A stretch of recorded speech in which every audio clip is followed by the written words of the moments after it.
Charles. Oui. Roederer. 88 ans. 88 ans, absolument. Toutes ses dents. Non, ça fait rien, mais ça fait rien. Ça fait avec. Comment dire? Mais je te tutoie d'abord parce que nous, on se connaît. Oui. J'ai eu l'idée de t'inviter parce que quand je suis rentré à Metz vendredi dernier, on s'est croisés chez nos amis du Cristal, chez Adeline et Jean-Philippe, et on a eu une conversation trop courte qui m'a, enfin, c'est plus un état d'esprit qu'une conversation. On est au lendemain des européennes et j'ai cru comprendre dans les propos assez courts qu'on a eus que tu étais plutôt désespéré. C'est-à-dire que c'est comme si toi qui étais président de la Ligue des droits de l'homme de Lorraine, qui a voyagé dans le monde entier, qui est un vieux militant, qui a passé sa vie à lutter contre le racisme, tu arrives à 88 ans à dire finalement j'ai fait tout ça et c'est un échec. Et donc je voudrais partir de cette réflexion pour essayer de comprendre pourquoi tu étais dans cet état d'esprit, pourquoi tu considères que c'est un échec, qu'est-ce qui a merdé, et qu'on ait une conversation en partant sur cette base-là. Alors ça m'intéresse beaucoup, parce que qu'est-ce qui a merdé, je ne le sais pas moi non plus, et j'aimerais bien le comprendre. Ce que je t'ai dit, c'était pas seulement sur l'antisémitisme, pas seulement sur la réaction vis-à-vis des étrangers, etc. C'est sur tout l'ensemble. Ma génération n'a pas su gérer ce qu'on nous a offert à la fin de la guerre. Ce qu'on nous a offert à la fin de la guerre, c'était le programme du CNR, c'était une 4e République qui... Tu peux expliquer ce qu'est le CNR, parce qu'il y a des gens qui... Il y a des gens qui ne savent pas. Bon, le CNR, Comité national de la résistance, c'est un organe qui a été créé par Jean Moulin. Enfin, c'était l'organe qu'il était chargé de créer. C'était un organe qui rassemblait des représentants de toutes les résistances. Il y avait des gens de gauche, il y avait les chefs des mouvements combat francs-tireurs, il y avait des communistes, et il y avait de la droite qu'on a connue par la suite. Laniel, qui a été président du Conseil, c'était un homme qui serait aujourd'hui... je ne saurais pas te dire s'il serait LR ou Front National, mais il était à cette frange-là, tout à fait. Mais toi, tu avais quel âge à ce moment-là? Alors, j'avais 13 ans. 13 ans. 13 et tu étais un peu leur petit télégraphiste aussi pendant la Résistance? Alors, j'ai été le petit télégraphiste, non. Ma sœur était tout à fait dans la tête d'un mouvement de résistance qui s'appelait Défense de la France, qui a été connu après la guerre. L'origine de France Soir, c'était un journal politique qui s'appelait Défense de la France et qui a été transformé en France Soir par un nouveau directeur qui en a fait un journal à grand tirage qui n'était pas. Mais le CNR, donc, qui s'est réuni sous l'occupation, qui s'est réuni avant la Libération, et qui a sorti avant la Libération un programme qui devait être le programme de la Nouvelle République. Et ce programme tient en une trentaine d'articles qui sont remarquables, et qui ont été la base de la 4e République, et la 4e République est morte d'avoir oublié l'un de ces articles, qui disait qu'il fallait donner leur autonomie au peuple des colonies. Et ça, c'est la partie du programme qui n'a pas été appliquée par la 4e République, ce dont elle est morte. La 5e repart sur les préceptes les mêmes préceptes ou pas? Non, parce que j'essaie de comprendre. En fait, le constat que tu fais, Charles, tu dis, c'est le score aux européennes du parti de Marine Le Pen qui te fait, comment on peut dire, ça te fait peur, ça te fait frémir, et tu dis, on a raté quelque chose. Ces gens-là sont en train de réussir leur opération de ripollinage. Je vois revenir, que ce soit dans le parti de Le Pen, mais aussi aux Républicains maintenant, les gens qui parlaient sous Vichy. Les mêmes opinions, les mêmes théories. Eh bien, Vichy, que nous voyons a posteriori comme étant le fruit de la guerre. Vichy, ce n'était pas le fruit de la guerre. Vichy, c'était la mise sur pied de quantités de théories qui ont été dites dans les années 30 par un certain nombre de mouvements politiques, maurassiens, etc., mais qui n'étaient pas la conduite politique d'avant la guerre. Donc c'était des gens qui en voulaient à la République, c'était des gens qui ne trouvaient pas la réalisation de ce qu'eux souhaitaient dans la République. Et débarrasser de la République, ça a donné Vichy.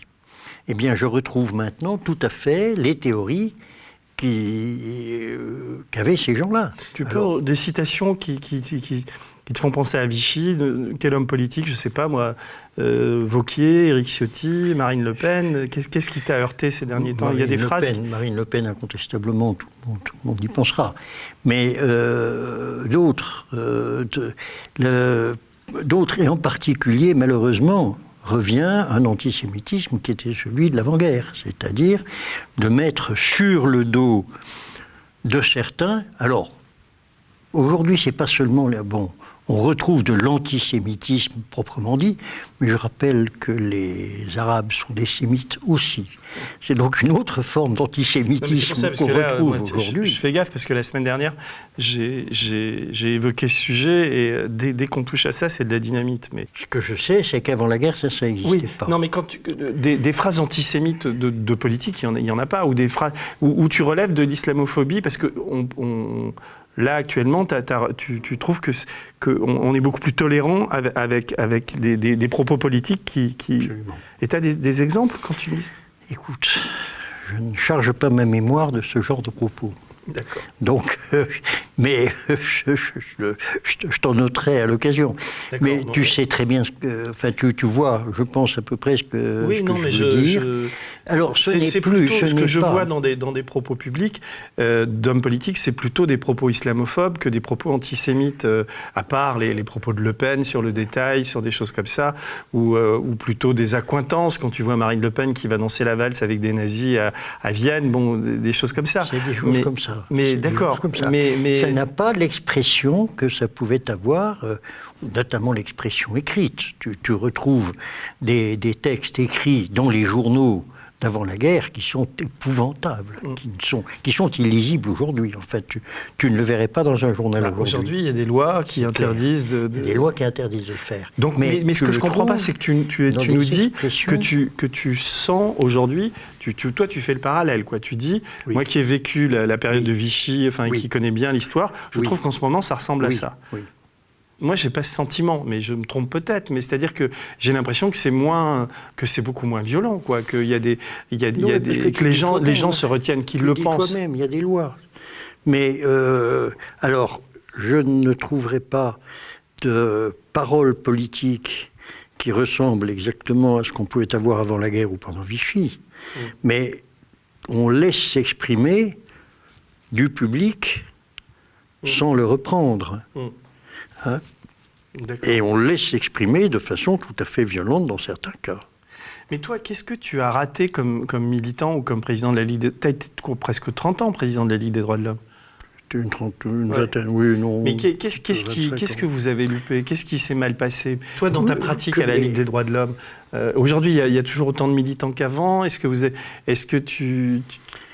Alors, non, il y a beaucoup moins de militants que... Le haut de la Ligue des droits de l'homme, ça a été les années 30. Hein? Mais c'est sans comparaison avec ce que c'est maintenant. Il y avait 50 fois plus de militants qu'il y en a aujourd'hui. Ce qui tue quand même la réflexion politique, tu le sais comme moi, c'est la télé, c'est surtout la télé. C'est surtout la télé. Autrefois, il y avait quand même des réunions politiques, ne serait-ce que pendant les périodes électorales, où tu voyais les candidats, où tu les avais devant toi dans une salle de bistrot. Bon, il y avait un pochard qui faisait un peu de bruit, mais c'est pas ça. Tu voyais le candidat, tu discutais avec lui, tu lui posais des questions, il était obligé de te répondre. Quand il est à la télé, tu lui poses pas de questions et il te répond pas. Tu avales ce qu'il te dit, tu avales les faux débats entre Pierre et Paul, et puis voilà. Et tu n'as aucune possibilité d'intervenir. Je dirais que le citoyen n'a plus vraiment la possibilité de faire son chemin, de faire son choix politique et de faire son chemin lui-même, de sa réflexion. Bon, et puis voilà, puis il n'a plus le temps, et puis voilà. Et du coup, il ne va pas voter. Au lendemain de la guerre, ça votait. Hein. Ça votait beaucoup. Oh bah, et là, donc, cette abstention et tout, toi, tu vas beaucoup dans des cafés, dans des restos, tu parles beaucoup, tu voyages beaucoup, et puis tu as beaucoup voyagé. J'ai beaucoup voyagé. Donc tu as senti... Parce que sais ce qu'on a et ce qu'il n'y a pas ailleurs. Et j'y suis sensible, et les gens autour de moi ne le voient pas. Ce qu'il faut dire, c'est que tu étais directeur d'un centre de recherche dans la sidérurgie, on peut dire, et que tu étais en retraite au début des années 90, et qu'à partir de là, tu as créé une société de conseil qui t'a amené dans les pays de l'Est, en Afrique, en Asie. J'ai travaillé, et c'est une société de conseil, elle a travaillé un peu partout, mais elle a beaucoup travaillé pour les pays ex-d'économie étatique, pour les amener à l'économie de marché, dans le secteur qui était le mien, bien sûr. Et qu'est-ce qui, dans cette pratique, dans ce travail, t'a forgé? Qu'est-ce que tu as compris que nous, on n'a pas compris? Qu'est-ce que tu as vu? Est-ce que tu as vu monter les nationalismes? Est-ce que tu as vu monter le libéralisme? Tu es beaucoup allé en URSS? Oui. J'ai vu monter le libéralisme. Alors, il est monté très vite au niveau des cadres. Il n'est pas monté très vite dans le peuple. J'ai vu le peuple vraiment souffrir. J'ai vu le peuple russe, pauvre, mais d'une pauvreté tragique. Alors j'ai vu 2 fois des peuples dans une pauvreté tragique. J'ai vu l'Allemagne, année 0. J'ai vu l'Allemagne au lendemain immédiat de la guerre. Bon. C'était effectivement une pauvreté tragique, où les femmes ont payé. Les femmes ont payé énormément. C'est-à-dire que tu avais la moitié des femmes qui avaient perdu tout support masculin, hein, et qui n'avaient pas de métier, qui ne savaient pas travailler, et il n'y avait pas de travail pour elles. Alors elles ont déblayé les gravats, et puis elles se sont terriblement prostituées. Enfin, vraiment, c'était un moyen de vie.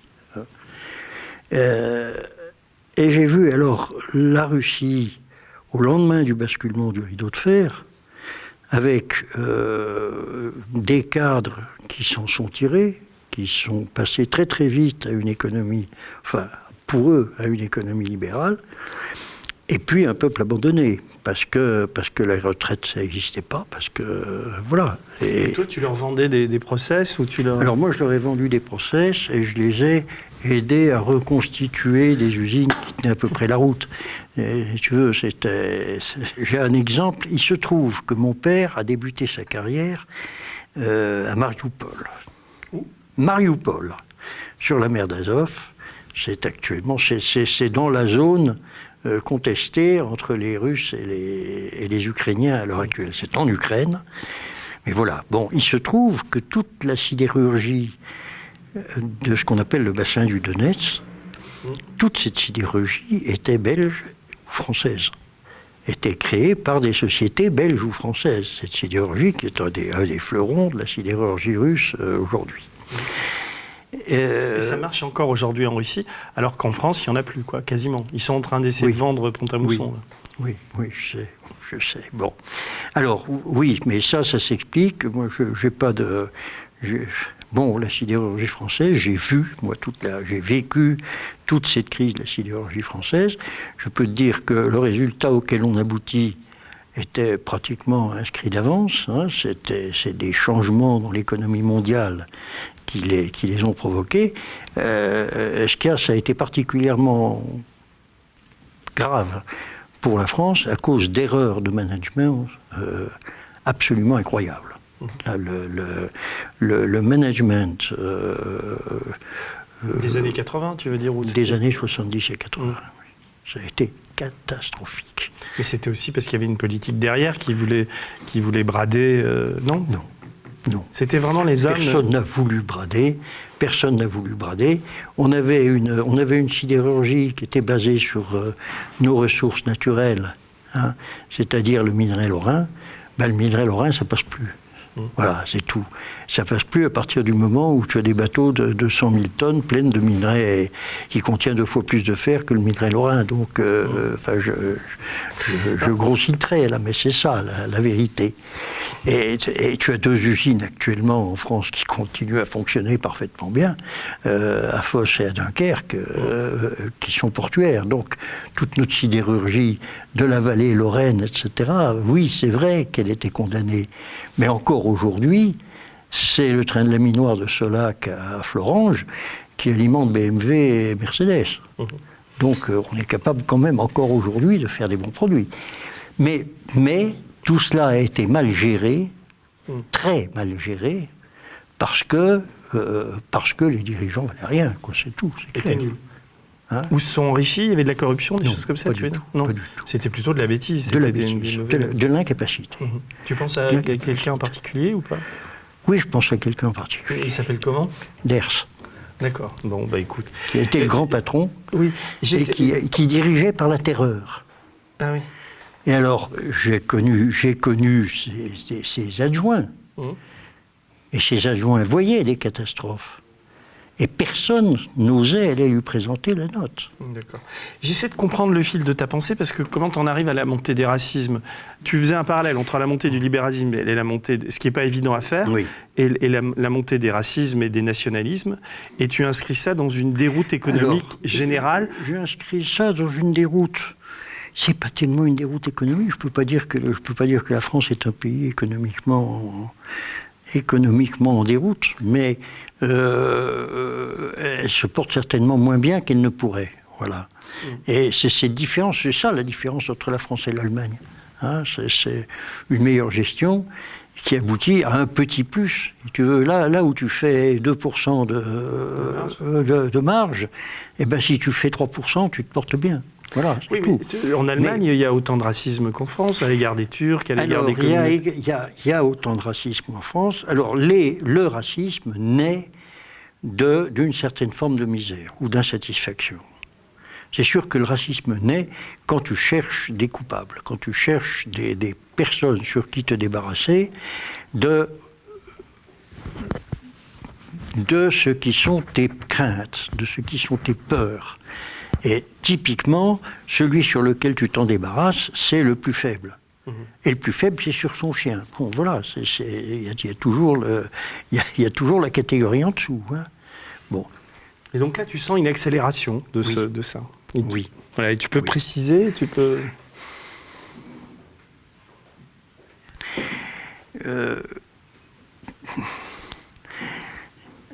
J'ai un fils adoptif noir. Hein? Bon. Qui était sierra-léonais. Ça fait 30 ans qu'il est là. Il me dit, les 10 premières années de sa présence, non, ça fait pas 30 ans. Ben si, ça va faire 20 ans, un peu plus de 20 ans. Et il me dit, les premières années de ma présence, je n'ai jamais senti de manifestation de racisme à mon égard. Et maintenant que je suis français, que je suis là depuis 20 ans, que je suis électeur, etc., eh bien, ça m'arrive d'en avoir. Et d'en avoir au coin de la rue, là, dans ma vie de tous les jours. Il habite où, lui? À Metz. Il habite Metz. Il habite à Metz. Et alors, je reviens à la question de départ, pourquoi ça? Parce que les gens n'ont plus...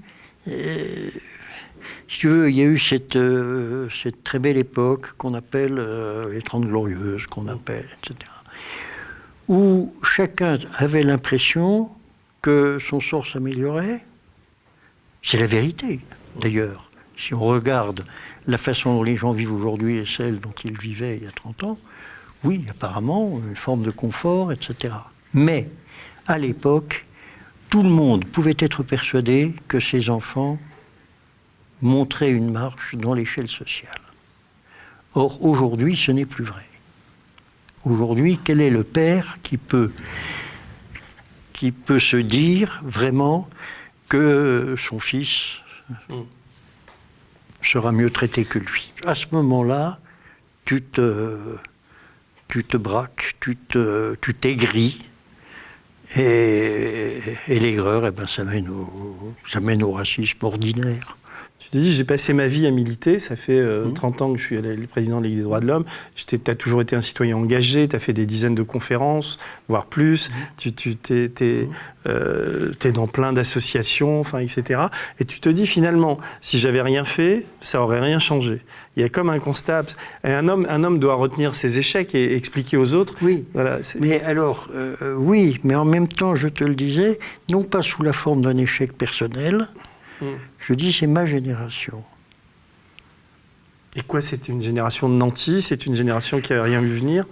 Il y a beaucoup de personnes âgées qui sont t'es une espèce en voie de disparition. T'as ton degré de tolérance. Bien, mais ils n'ont pas fait beaucoup mieux que moi. Les suivants n'ont pas fait beaucoup mieux. Non, mais je te pose la question. Non, mais je reviens sur cette idée. Nous avions un héritage. L'héritage du programme du CNR, oui, c'était entre nos mains, complètement. Et qu'est-ce qui fait que ça s'est délité ? Ça a commencé assez vite. Un des articles du programme du CNR, c'était quand même la presse, mettre la presse à l'abri des puissances d'argent. Bon, ça a tenu 2 ans. C'est dès 1947... Dès 1947, l'autre commençait à reconstituer son empire. L'autre, c'était c'était... bon. Pas Hersan, non, c'était... Si, c'était Hersan. C'était Hersan, oui. On peut revenir d'ailleurs sur le CNR, si tu l'as en mémoire. Reprenons sur les articles, les articles de l'après-guerre. Donc le CNR, c'est le Conseil national de la Résistance. Pendant l'occupation, avec tous les dangers que ça comportait, s'est réuni suffisamment pour sortir ce texte, qui est sorti... en prévision de l'après-guerre. Il est sorti en mai 1944. Alors, il contenait 2 choses. Il contenait d'abord une liste des actions qui devaient être faites tout de suite, après la libération, hein, pour éviter une guerre civile, pour reprendre le contrôle d'un certain nombre de choses, etc. Des mesures qui ont été appliquées, qui ont été traitées exactement comme c'était dit. Et puis il y avait des mesures à long terme destinées à pouvoir bâtir une république comme elle est décrite encore dans le premier article de la Constitution, laïque, démocratique et sociale. Et c'est un programme qui est magnifique. C'est un programme qui est magnifique parce qu'effectivement, il comportait ce qu'il fallait pour faire cette république laïque, démocratique et sociale, qui a été la 4e. On a bâti la 4e complètement sur le programme du CNR. Oui, c'est ce que tu disais tout à l'heure, mais quand tu cites l'article sur la presse qui doit être éloignée des puissances d'argent, on voit que c'est complètement plié aujourd'hui. Alors là, c'est totalement plié, et ça a mis à peine 2 ans à... Et la laïcité, elle prend un coup dans l'aile aussi. Alors, la laïcité prend un coup dans l'aile, et ça, je me demande bien pourquoi, parce qu'elle est toujours... Bon, la laïcité, elle prend un coup dans l'aile. Elle a un tort, la laïcité, elle a un tort très grave. La République est laïque, c'est dit, c'est le premier mot qui définit la République dans la Constitution. Or, la laïcité n'est définie nulle part. Nulle part. Tu ne trouveras nulle part la définition du terme laïque dans l'usage politique qu'on en fait.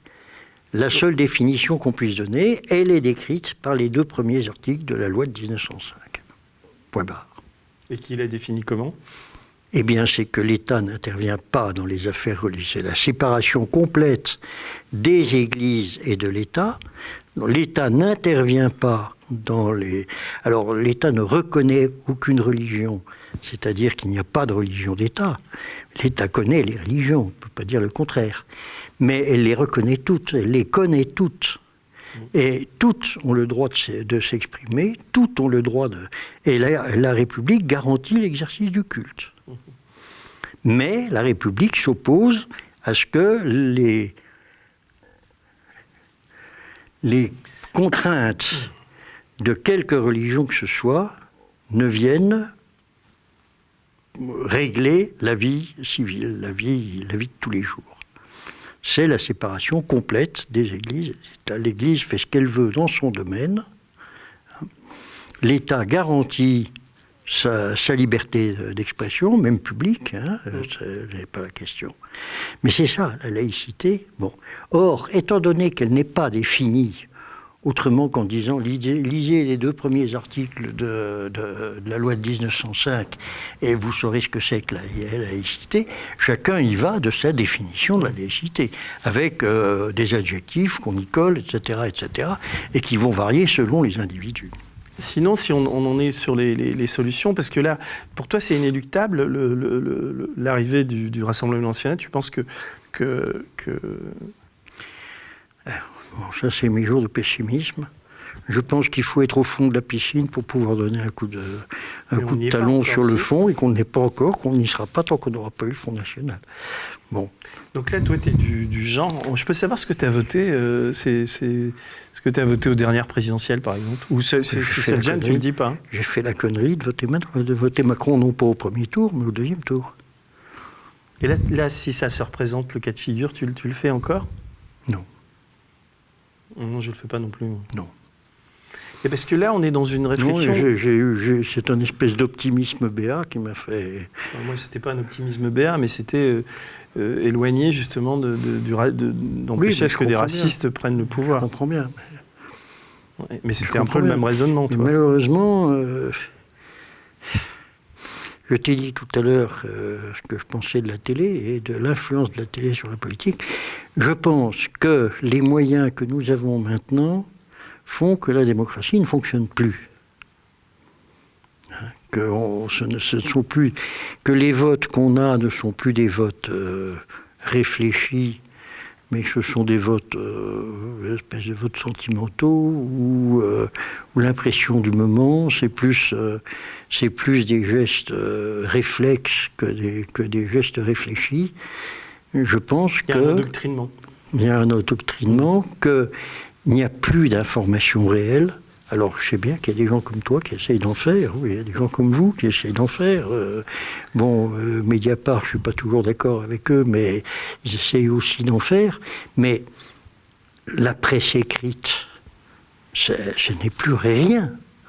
Si tu regardes sérieusement sur Internet les messages de l'agence France Presse, la veille, et que tu prends tous les journaux du lendemain, c'est du mot à mot. Ça ne sert qu'à ça. Bon. L'analyse politique dans les journaux, ou bien alors c'est complètement toujours tourné du même côté, le Figaro sera toujours la même chose, etc. Mais il n'y a plus de vraie analyse politique. Autrefois, quand tu te levais le matin, tu prenais l'Humanité, tu prenais le Populaire, tu prenais l'Aurore, et tu prenais le Figaro, et puis tu avais un éventail, tu pouvais lire les mêmes événements vus par ces quatre journaux, et tu avais de quoi alimenter ta réflexion. Aujourd'hui, tu retrouves les quatre copies de l'agence France Presse et éventuellement un éditorial qui va te dire toujours la même chose, parce que le Figaro te dit toujours la même chose. Tu t'informes sur Internet, toi, beaucoup, ou peu, ou comment tu... Peu. Tu t'informes la presse quotidienne régionale, tu lis... Oui, mais la télévision, quoi. Je vais chercher sur Internet quand je veux travailler un problème. Mais l'information au jour le jour... Non.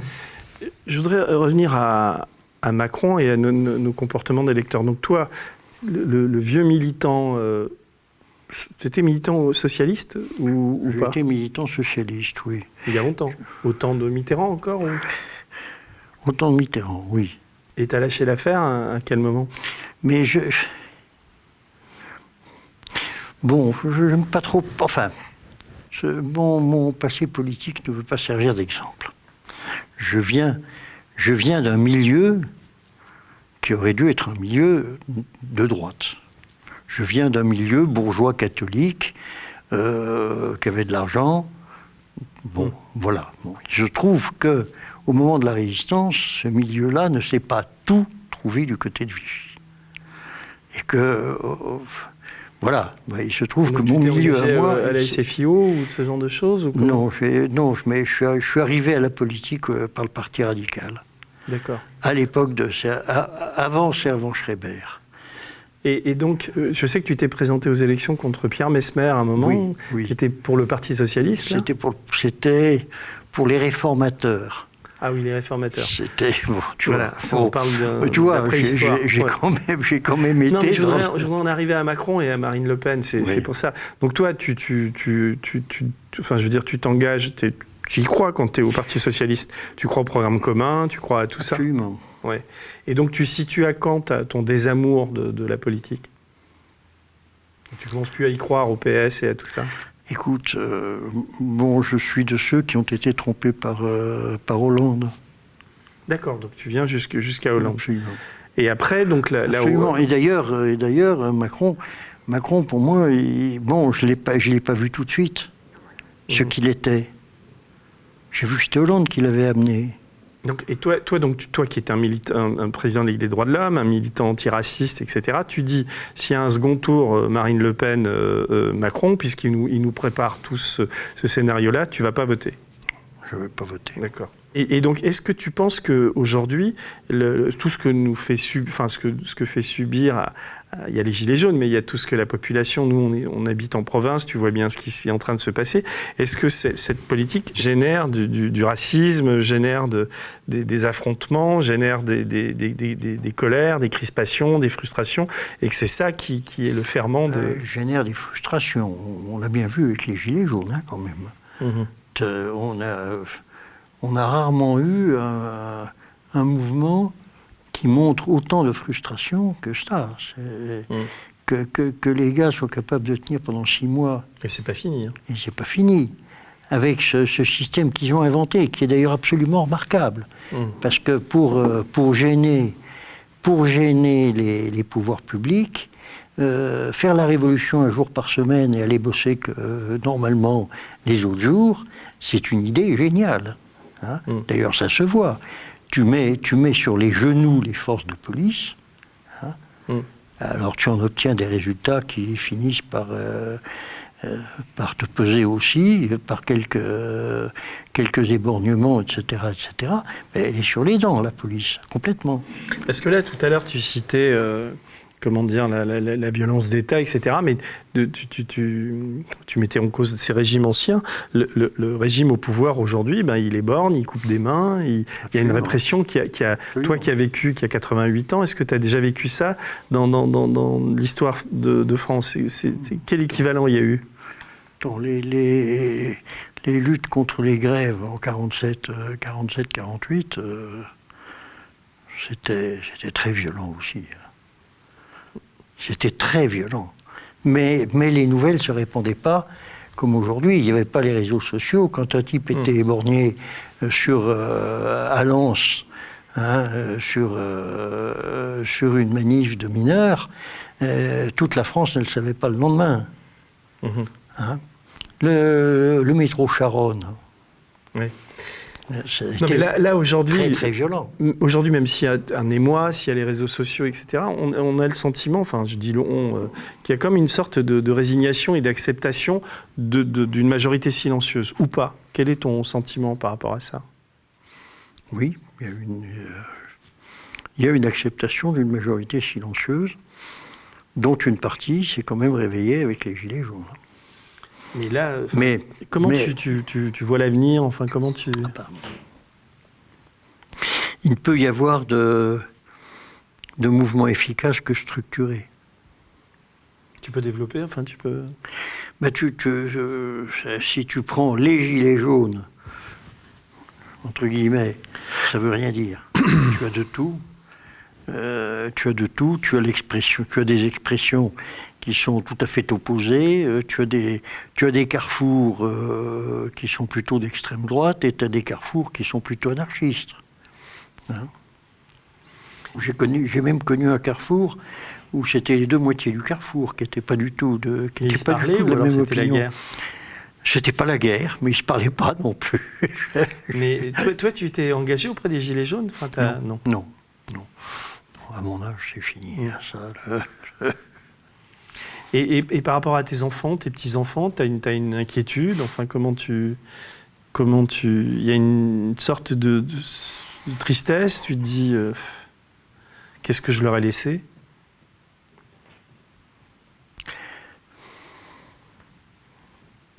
Non, pas, mais pour autre chose. Pardon? Pas vraiment. Mais explique alors ceci. Pas vraiment, d'abord parce que, bon, pour l'instant, mes enfants ont plutôt réussi, mes petits-enfants aussi, enfin, bon. Individuellement, je ne vois pas de courir de danger actuellement. Et j'ai franchement le sentiment que nous allons faire partie de la 6e extinction des espèces. Je ne pense pas du tout que notre espèce va finir le siècle, voilà, pour tout dire. Scientifiquement, là, si tu veux. Là, on parle du réchauffement. Là, on parle du réchauffement, on parle de tout, de la pollution et de tout. Et je pense qu'effectivement, nous avons engagé, par notre action humaine, nous avons engagé la 6e grande extinction des espèces, mais ce que nous ne voyons pas, c'est que nous éteindrons avec les autres. Nous avons fait ce qu'il fallait pour que les mammifères, après 60 millions d'années, pour que les mammifères disparaissent. Et ça, c'est ta lecture des journaux et de tout ça? Mais ça, c'est ma lecture scientifique de ce que je vois autour de moi. Ta lecture scientifique? Oui. Oui, non, mais on a les mêmes lectures. Mais toi, tu dis la fin du siècle, donc il nous reste 80 ans, quoi. Moi, je dis il nous reste 80 ans. Mais tu le sors d'où? Même pas. Non, mais c'est comme ça. C'est bon. Alors ça peut être dès 2050, ou ça peut durer jusqu'à 2150. J'en sais rien. Mais je ne m'intéresse pas à ce qui peut se passer à plus long terme, parce que je pense que nous ne sommes pas concernés. Honnêtement, j'en suis convaincu. Mais c'est une conviction. Je fais pas de. C'est une conviction qui peut paraître même étonnante, étant donné qu'au contraire, nous sommes une espèce en expansion tellement rapide maintenant que ça peut poser des problèmes. Mais moi, je pense que c'est un espèce de chant du cygne et que... Et tu vois pas comment on peut le résoudre?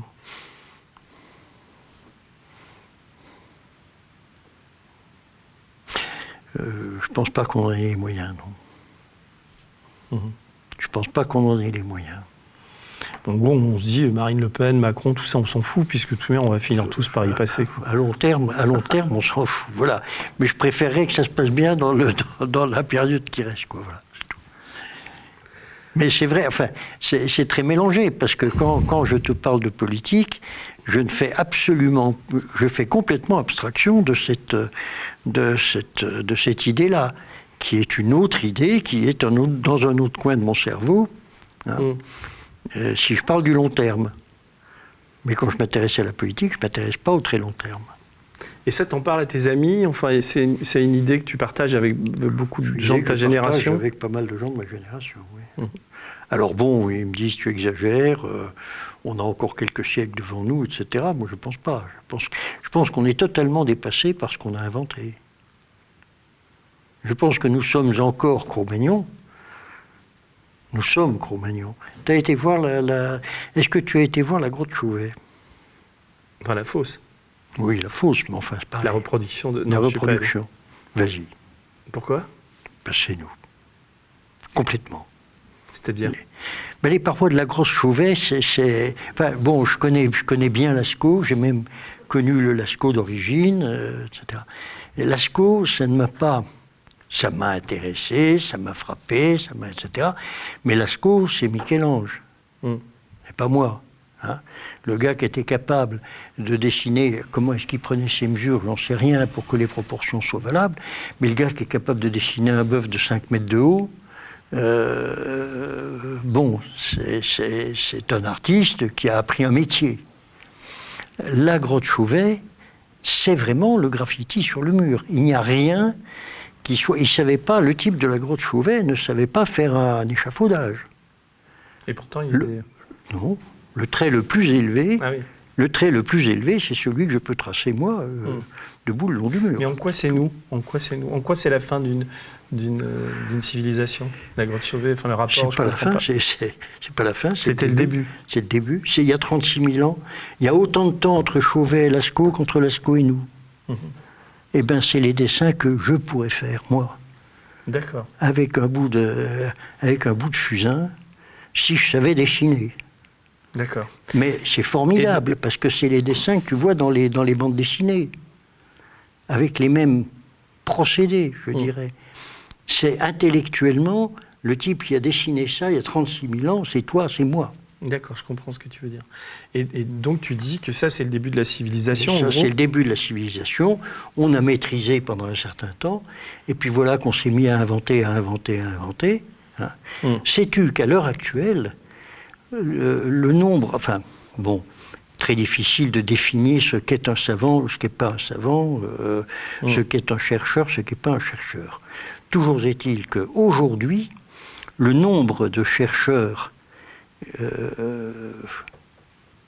de savants et de chercheurs scientifiques, il y en a plus qu'il n'y en a jamais eu. C'est-à-dire que tous ceux qui sont morts n'arrivent pas à faire autant qu'il y en a de vivants et en activité aujourd'hui. Bon, et ça invente, tu as bien vu comment vont toutes les inventions. Comment ce qui a été inventé il y a 10 ans est dépassé largement et n'a plus cours, alors que quand tu étais petit, le téléphone de ta grand-mère, c'était le même que le téléphone de tes parents. Hein. Nous sommes dépassés actuellement complètement, alors par tout ça, par les phytosanitaires, etc. Ça va trop vite. Et nous n'avons absolument pas contrôlé ce qui se passe. Regarde ce qui se passe avec les réseaux sociaux. Voilà un truc qui répand plus de fausses nouvelles que de vraies. Et des fausses nouvelles à qui tout le monde non, mais il y a suffisamment de monde croit pour qu'elles se répandent comme des traînées de poudre. Et nous n'avons pas eu le temps, avec notre intelligence, de bâtir des systèmes politiques, des systèmes de loi qui essayent d'empêcher cette mauvaise utilisation de la technique de l'information. Puis c'est vrai dans tous les domaines, c'est vrai dans la chimie, c'est vrai dans le... Nous sommes totalement dépassés, y compris ceux qui... des outils et des organes qui conditionnent nos vies et qui nous ont dépassés. Et qui nous ont dépassés. Et c'est pas un grand... C'est pas un grand complot de quelques savants fous qui fait ça. Personne n'a comploté. Hein, c'est bon, voilà, c'est comme ça. Nous sommes dépassés, nous sommes physiquement dépassés par nos inventions. Toi, le constat que tu fais, on va dire au soir de ta vie, c'est que le politique ne peut plus rien. Je ne pense plus qu'il ait le pouvoir. Sauf à faire une révolution, est-ce que le peuple puisse... Oui, mais... si tu veux, c'est une contradiction. Il n'y aurait qu'un pouvoir très fort qui pourrait brutalement bloquer ces mauvaises évolutions et essayer de partir dans une autre voie. Il n'y aurait qu'un pouvoir très fort. L'expérience montre... Un pouvoir très fort, c'est une dictature. C'est une dictature. Et c'est presque une dictature à l'échelle mondiale qu'il faudrait. Comprends que c'est pas la peine que la France diminue ses effluents de gaz de serre si tout le monde le fait pas. Hein. Si la Chine le fait pas, bon, il faut un gouvernement mondial très à poigne. Or, l'expérience m'a toujours montré que les gouvernements très à poigne vont rarement dans le sens de l'humain. Donc, oui, donc je ne vois pas comment la politique pourrait nous en sortir. Donc, on est bien dans la merde. Oui. On va conclure sur cette note, mais complètement désespérante. Alors, c'est désespérant, non? Parce que, bon, une fois qu'on a un truc comme ça désespérant, on peut revenir quand même à l'idée, malgré tout, voilà. Malgré tout quoi, alors? Si on fait chacun ce qu'il faut dans notre coin, peut-être qu'on arrivera à sauver un peu. Mais je dis qu'il y a peu de raisons d'y croire. Voilà ce que je dis. Donc là, en gros, mais est-ce que c'est nécessaire d'y croire pour le faire? Voilà. Bah oui, c'est nécessaire d'y croire pour le faire. Non. dont tu peux toujours dire qu'il y a une toute petite chance. Ouais. Charles. Oui, voilà. Merci. Excuse-moi, j'espère... Tu m'as plombé le moral pour la fin du siècle. Mais tout le monde... tu vois bien que ça ne m'empêche pas de vivre. Non, mais je sais bien, mais bon. Mais voilà. Mais c'est ce que... Si, c'est ma conclusion. J'y crois pas, mais je fais pour, quand même.